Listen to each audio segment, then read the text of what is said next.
বাবা, কাল আমার স্কুলে গার্জেন মিটিং আছে, তুমি সময় মতো পৌঁছে যাবে কিন্তু। ম্যাম বলেছে পেরেন্টস মিটিংয়ে মা বাবাকে যেতে হবে। কথাটা রিতম বলে উঠল। অরুণ বলল, ঠিক আছে বাবা, আমি সময় মতো পৌঁছে যাব।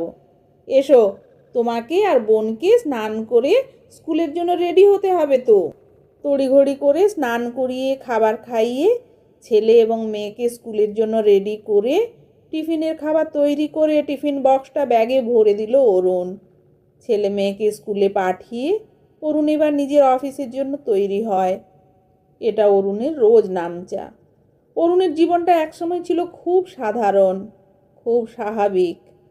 স্ত্রী শ্রীমিতা আর প্রথম সন্তানকে নিয়ে ছোট্ট সংসার, ভবিষ্যৎ নিয়ে কিছু স্বপ্ন, কিছু পরিকল্পনা।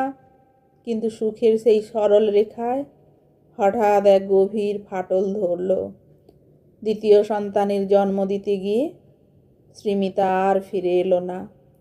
হাসপাতালের নিস্তব্ধ করিডোরে দাঁড়িয়ে থাকা অরুণের কাছে মনে হয়েছিল যেন বুকের ওপর বিশাল এক পাথর ভেঙে পড়েছে। শ্বাস নেওয়াটাই কষ্টকর হয়ে উঠেছিল। এক মুহূর্তে সে স্বামী থেকে ছেলে ও মেয়ের মা বাবা উভয়ের ভূমিকায়। কোলে সদ্যজাত সন্তান, পাশে অবুঝ বড় ছেলে, দুটি চোখ তার দিকে তাকিয়ে আছে, অথচ সেই চোখের ভাষা বোঝার শক্তি তখন তার নিজেরই নেই। শোক তাকে গ্রাস করেছিল। রাতের পর রাত সে নিঃশব্দে কেঁদেছে, কিন্তু দিনের আলো ফুটলেই তাকে শক্ত হতে হয়েছে, কারণ তার কান্নার সময় নেই। দুটি জীবন তার উপর নির্ভরশীল।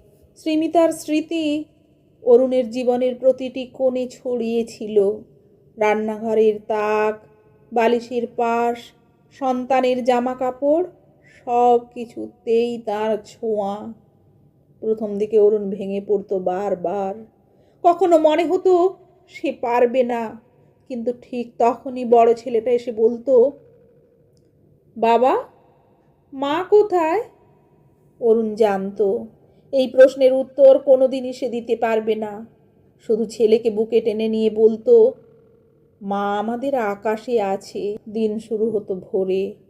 রান্না, স্কুলের ব্যাগ গোছানো, অফিস, আবার ফিরে এসে বাচ্চাদের খাওয়ানো, সব দায়িত্ব একাই সামলাতে শিখল সে।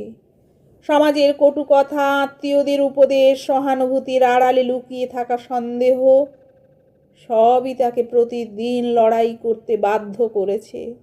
অনেকে বলেছে আবার বিয়ে করে নাও, কিন্তু অরুণ জানতো তার লড়াইটা অন্যরকম।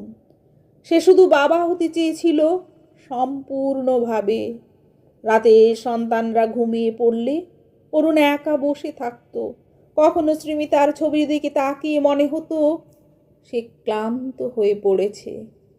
তবু পরদিন সকালে আবার নতুন করে শক্ত হয়ে উঠত, কারণ তার দুর্বলতা দেখার কেউ নেই। কিন্তু তার শক্তির ওপর দুটি জীবন দাঁড়িয়ে। বছরের পর বছর কেটে গেল। ছেলেরা বড় হচ্ছে, বাবার হাত ধরে হাঁটা শিখে আজ নিজের পায়ে দাঁড়ানোর চেষ্টা করছে। তারা জানে তাদের বাবার বুকে লুকিয়ে আছে অগণিত না বলা কষ্ট আর অগাধ ভালোবাসা। অরুণের লড়াই শেষ হয়নি, হয়তো কোনোদিনই শেষ হবে না, কিন্তু সে জানে শোকের পাথর বুকে নিয়েই সে বাঁচতে শিখেছে।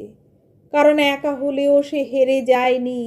দুই সন্তানের চোখে সে আজ শুধু বাবা নয়, সে তাদের শক্তি, তাদের আশ্রয়, তাদের পুরো পৃথিবী।